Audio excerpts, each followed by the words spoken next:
Voilà, ça marche. Merci Madame la Présidente. On est passé d'un rapport extrêmement important qui nous donne des possibilités sur déployer nos prises de parole sur le fond et sur la forme. Pour revenir sur ce rapport, parce que la forme explique aussi souvent le fond. Comme l'a annoncé le Conseil exécutif Giampaolini, suite à la Convention citoyenne, faite par la France, comme diraient quelques-uns ici, et je pense que nous aussi, de temps en temps, on devrait essayer de demander au peuple son avis dans certains endroits, dans certaines régions et partout.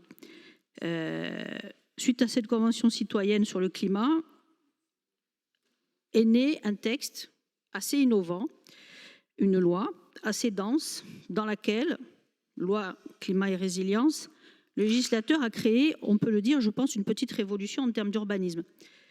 L'objectif de zéro artificialisation nette en 2050. Alors, ça peut paraître insurmontable, ça peut paraître inadapté à notre territoire, et pourtant, lorsque nous nous déplaçons en Corse, sur les routes de Corse, nous voyons tous, parce que nous observons, une modification du paysage urbain. Nous voyons, et nous avons vu, et nous savons qu'il y a un fort étalement urbain sur à peu près 35 communes, parmi les 360 et quelques, où, globalement, des projets de promotion immobilière sont essentiellement concentrés sur des résidences secondaires. Grâce au député Jean-Félix Acquavive, il faut souligner quand même son implication dans ce dossier, la conférence choisie pour traiter ce sujet en Corse, c'est la Chambre des territoires. Alors, il y a ici, présents dans le public, des membres de la Chambre des territoires, et nous les remercions d'être là. La Chambre des territoires, les membres de cette Chambre, en tant qu'élus locaux, possèdent une connaissance approfondie des réalités et des défis propres à leur territoire. Marité l'a dit tout à l'heure, je pense qu'on peut parler de défis. Chaque territoire ayant ses spécificités, et particulièrement dans une île montagne. Ces élus de la Chambre des territoires, ils sont parfaitement qualifiés pour harmoniser les exigences législatives et réglementaires par rapport au terrain.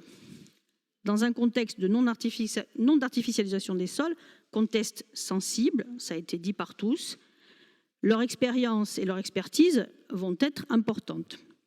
Bien sûr, nous ne devons pas limiter cette consultation uniquement aux élus dits locaux, mais l'ouvrir à plusieurs acteurs. Donc la collaboration de l'ensemble des intervenants au sein de cette conférence régionale permettra de tenir compte des spécificités.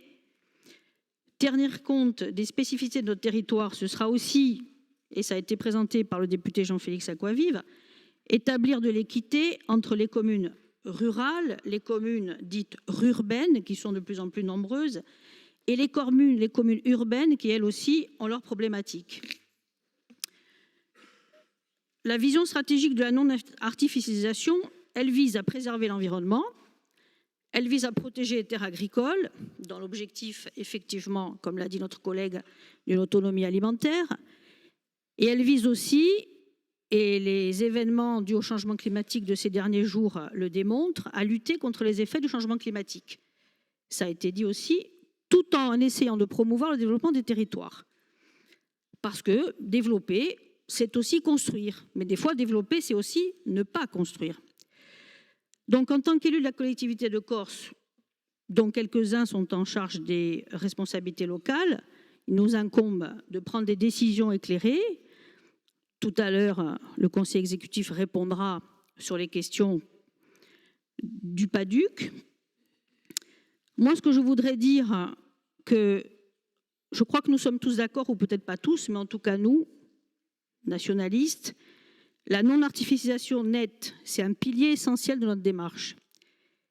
C'est un pilier essentiel du PADUC. Nous pensons, avec nos collègues de FAPO, que la Chambre des territoires, c'est l'instance intéressante et pertinente par rapport à l'adaptation en Corse. Nous pensons aussi qu'il va falloir doter cette conférence régionale de tous les moyens nécessaires pour sa réussite et qu'elle ne soit pas une usine à gaz non plus. Mais il est impératif aussi pour l'ensemble des communes de Corse de construire leurs documents de planification d'urbanisme, parce que c'est une condition sine qua non de la réalisation d'un projet stratégique d'aménagement de l'espace, parce que c'est une condition sine qua non pour maîtriser cet objectif de consommation d'espaces naturels, agricoles et forestiers, et parce que l'aménagement du territoire, oui, c'est une question géopolitique et idéologique aussi. Et oui, l'aménagement du territoire, ça demande de prendre des responsabilités. Merci.